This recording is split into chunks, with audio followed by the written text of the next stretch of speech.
dengan Daeng Uki. Coba saya minta tolong perkenalkan Daeng Uki di LSM GMBI ini sebagai apa?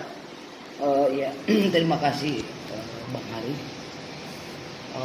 Untuk saat ini saya diposisikan pada saya dari ketua kami. Belum ya, baru calon, insya Allah belum masuk di struktur bagian kepengurusan, yaitu Kadif. Kepala divisi yang saya dengar itu perlindungan anak dengan hak asasi manusia. Oke. Jadi di sini mungkin ada erat hubungannya ya, terkait masalah persoalan ini yang beberapa hari lalu dan hingga saat ini. Saya pribadi melihat di sini banyak kejanggalan terkait masalah proses calon TKI yang katanya mau diberangkatkan ke luar negeri, tapi kenyataannya kan tidak ada sama sekali. Ya. Itu apa berkenaan itu Daeng? Ya. Kejanggalan itu seperti apa aja? Kalau yang saya temui di lapangan sendiri, karena saya juga termasuk pelaku pelaksana kerja di lapangan. Di sini mungkin saya bisa sampaikan satu sebagai korban, ada berapa korban yang mungkin sudah berhari-hari ya di tidurlah di sini, ya kan. Dan kedua terkait turun lapangan, mungkin salah satu wilayah Jawa Barat, Depok, dan ada beberapa teman dan pimpinan saya pun ikut di TKP itu. Itu awalnya masih cek lokasi dan alhamdulillah saat itu pertama saya turun dan teman-teman itu kita bisa mengambil kesimpulan atau sudah bisa melihat bahwasanya inilah sasaran yang mungkin bisa kita sergap atau temui si para pelaku. Dan kegiatan kedua, teman-teman yang turun saat itu saya tidak sempat, kurang enak, kurang sehat.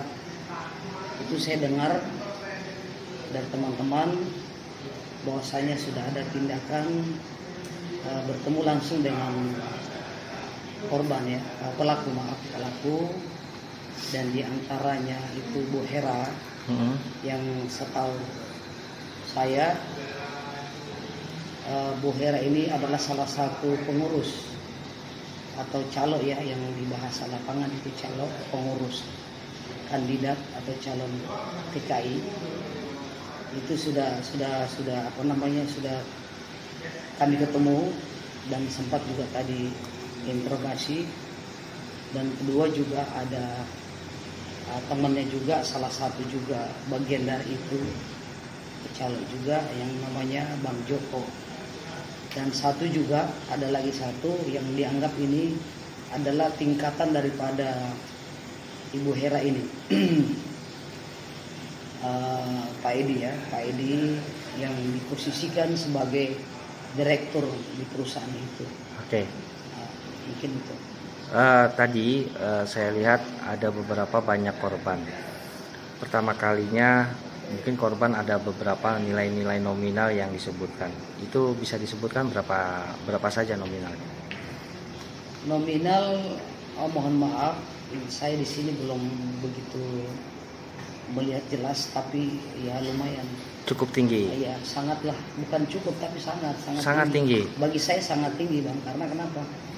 Apalagi di saat sekarang ini kan PPKM, betapa sulitnya mencari uang kan, ya kan, betapa susahnya mencari nafkah untuk keluarga. Nah, saya anggap di sini tinggi, bahwasanya di sini udah puluhan dan ratusan bahkan saya dengar dari korban ini membilangkan kalau bisa jadi miliaran. Oh ya. Jadi itu yang saya sampaikan Bang, karena saya pun di sini kan nggak mau ya, berhati-hatilah dengan mulai awal kita turun lapangan maupun soal terkait masalah nominalnya. Tapi saya bisa mengambil kesimpulan bahwasanya ini diduga miliaran karena kan saya sedikit mendengar ya dari segelintingan para korban ini, kalau ada yang satu orang 35, 70 ya kan, dan ini kali berapa? Lumayan cukup tinggi ya. Ya cukup tinggi. Kalau menurut pengakuan korban dari Pak Edi sendiri itu mengatakan bahwa korbannya atau kandidatnya itu sekitar kurang lebih 30 digabungkan dengan Bu Hera. Nah, sebenarnya jumlahnya itu bisa berapa banyak? Jumlah apanya ini? Korban. Korban. Tadi apa ya, Pak Edi belum sempat dia menyampaikan kalau korban ini ada sekian. Tapi kan kalau saya pribadi kan saya sudah lihat sendiri di ruangan kami di kantor kami ini di LSM GMB Distrik Jakarta Utara. Ini sudah masuk kurang lebih 10 ya. Ada nggak? 1, 2, 3, 4, 5, 6, 7. Udah menghampiri 10 orang ya. 10. Iya. Berarti masih ada beberapa kandidat yang belum melaporkan gitu. Iya. Kami duga, kami khawatir dan kami duga karena dari korban ini kan sudah ada yang memberikan info ya dari salah satu teman saya di lapangan bahwasanya ini nanti dikhawatirkan ada korban berikutnya lagi yang mungkin barangkali merapat ke kantor kami ya kan, atau diduga melapor ke tempat yang berwajib kan begitu. Jadi saya lihat di sini bahwasanya memang korban ini sepertinya ada bayangan untuk berdatangan karena kan ini dari para korban ini kan dia merasa mungkin apa yang dirasakan dibohongi ya kan, diiming-imingi ya kan, ditipu lah kan begitu. Ini nanti akan disampaikan juga ke temannya yang lain. Saya yakin itu karena apa yang dirasakan dirinya dia rasakan juga teman-temannya, dan begitu sebaliknya apa yang dirasakan teman-temannya apa juga yang dirasakan dirinya si korban, para korban yang sudah ada saat ini kan, yang kami dampingi. Tadi waktu kami wawancara dengan Pak Edi sebagai pelaku, dia mengatakan baru 1 tahun,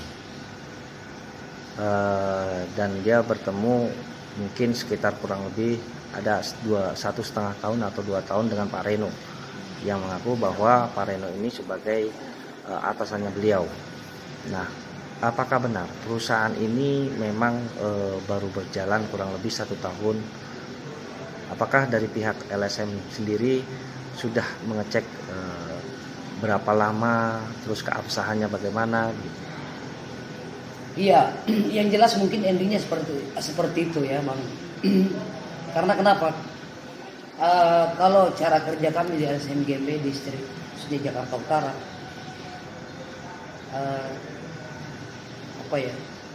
dikerjakan si korban untuk saat ini dulu yang ada aja dulu ya kan, karena kan kita melihat juga keadaan korban ini rata-rata dari daerah dari Jawa.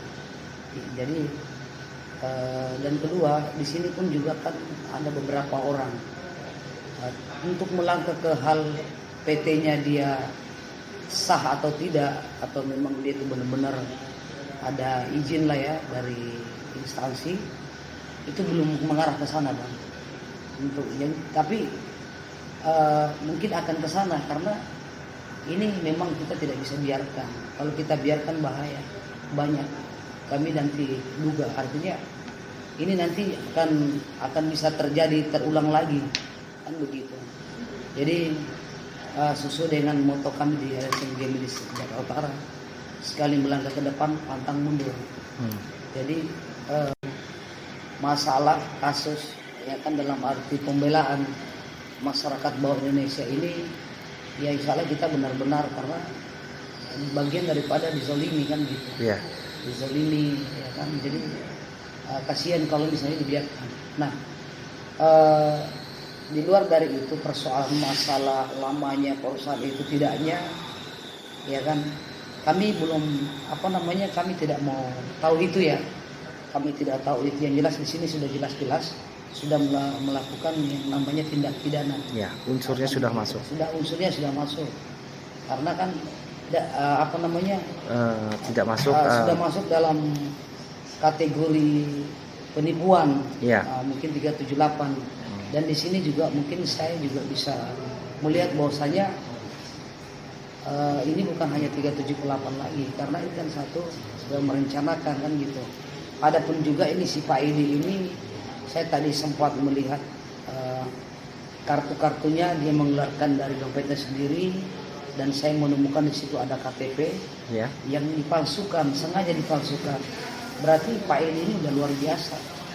Artinya dia sudah terbiasa melakukan hal-hal yang mungkin selain daripada pekerjaannya ini. Karena kan ini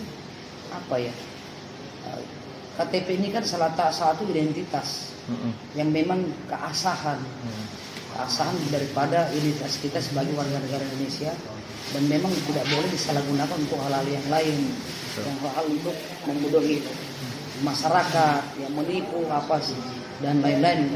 Jadi memang untuk saya pribadi, Bang, orang seperti Pak Edi ini tidak bisa diberikan kesempatan. Bila perlu ini semua dikikis sampai atas-atasnya, karena kasihan gitu loh jika nanti terulang lagi atau nanti terjadi seperti ini lagi.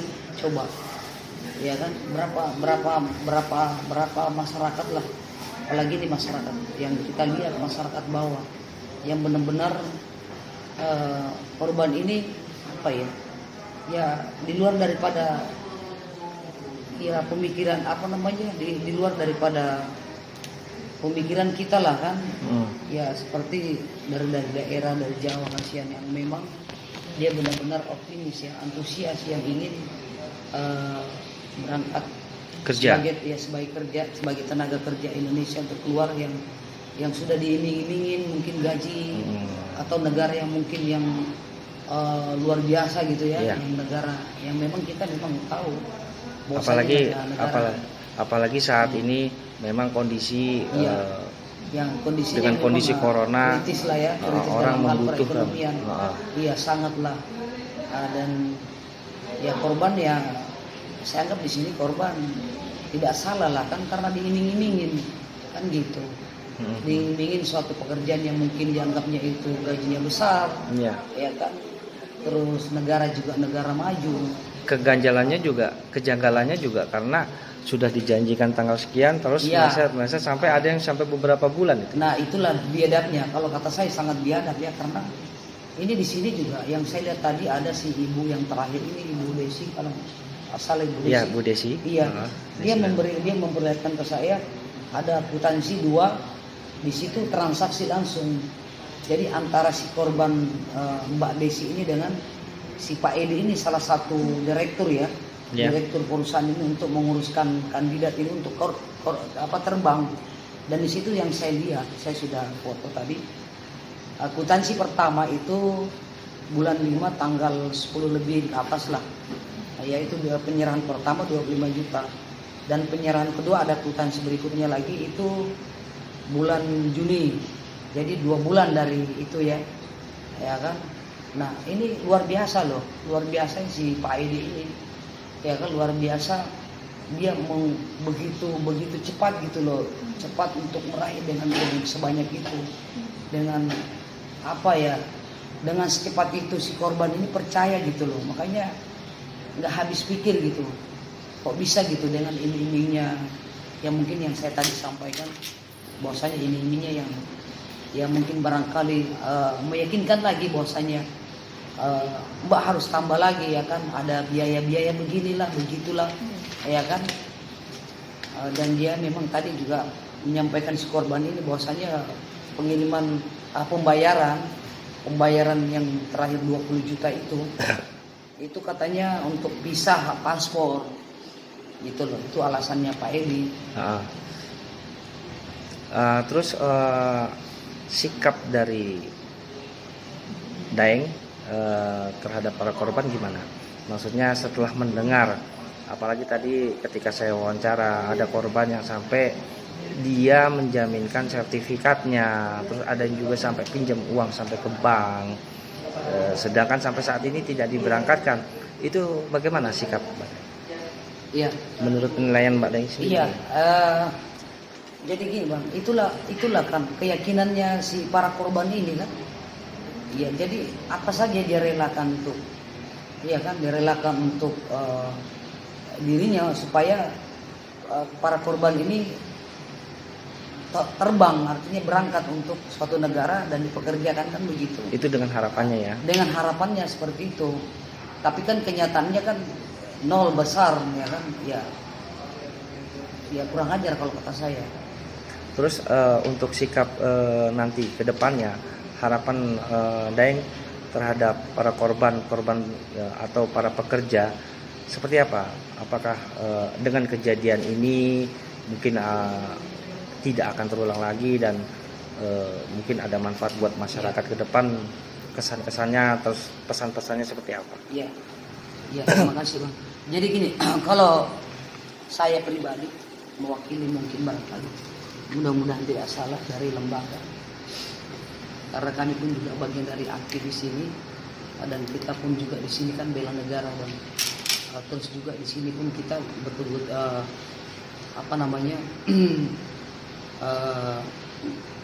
mengangkat ya derajat martabat masyarakat bawah Indonesia. Dan harapan saya yang utama supaya yang tadi para korban ini yang tadi memang mengeluarkan dari biaya-biaya yang sangat besar pada si pelaku ini, ya kan, yang kelas kakap, saya anggap kelas kakap karena luar biasa. Ini sih harus mengembalikan. Jadi bagaimanapun dia susah payahnya untuk mendaftarkan dirinya sebagai calon TKI, ya harus seperti itu juga balasannya. Artinya apapun caranya harus pelaku ini juga berusaha seperti itu, tidak mau tahu. Dan kedua, kalau bisa itu harus dijerat hukum. Jadi supaya pembelajaran buat dirinya tidak melakukan lagi. Kedua, ini sebagai contoh ke masyarakat umumnya, masyarakat lainnya, karena memang sih bang, saya lihat ini di maaf ya, bolehlah dikatakan ini di negara kita lah, sangat miris ya kalau kita ini benar-benar tidak membantu. Artinya kita tidak ada antusias ke sana, ya kan? Ya, seperti kami ini, saya pribadi sudah bagian daripada masyarakat, ya kan, masyarakat bawah, dan untuk masyarakat bawah juga dalam sudah dilembagakan, ya kan. Jadi PR buat kami di sini itu saya anggap harus kami jalankan itu, ya, karena mengingat kelakuan para pelaku ini, termasuk Pak Edi sendiri, ini kita tidak bisa biarkan. Karena kapan kita biarkan, artinya mungkin barangkali hanya sebatas secara kekeluargaan, ya ini kan sudah tindak pidana dan sangat-sangat merugikan masyarakat bawah yang notabene dari kampung, ya kan. Jadi tidak bisa kita biarkan. Ya, artinya bahwa harapan dari Daeng sendiri sebenarnya untuk menjadi pembelajaran bagi pihak si pelaku agar tetap diberikan hukuman yang setimpal, hukuman setimpal dan mengganti kerugian daripada kandidat yang sudah ditipu, karena ini sungguh sangat merugikan bagi para kandidat tersebut. Dan kemudian mudah-mudahan juga ini menjadi sebuah contoh kepada orang lain, ya, agar jika memang dia mau bekerja, jangan sampai mudah percaya juga kepada hal-hal yang kayak seperti itu. Ya, betul. Bisa dilihat terlebih dahulu. Betul ya Pak? Iya, betul. Oke, terima kasih komen-komen wawancara hari ini, terhadap masukan juga terhadap masyarakat umum, agar masyarakat juga lebih hati-hati terhadap segala jenis penipuan, gitu ya. Iya, siap. Oke, terima kasih Daeng. Sama-sama. Selamat malam. Sama-sama. Terima kasih atas wawancaranya. Saya pun juga terima kasih dari abang sendiri yang sudah memang antusias dalam perjalanan proses untuk saudara kita sesama masyarakat bawah, ya kan. Semoga ini semua jadi ladang ibadah kita. Amin. Dan ini adalah salah satu bentuk sebagai kolaborasi antara wartawan dengan LSM. Siap. Ya, Terima oke. kasih. Terima kasih.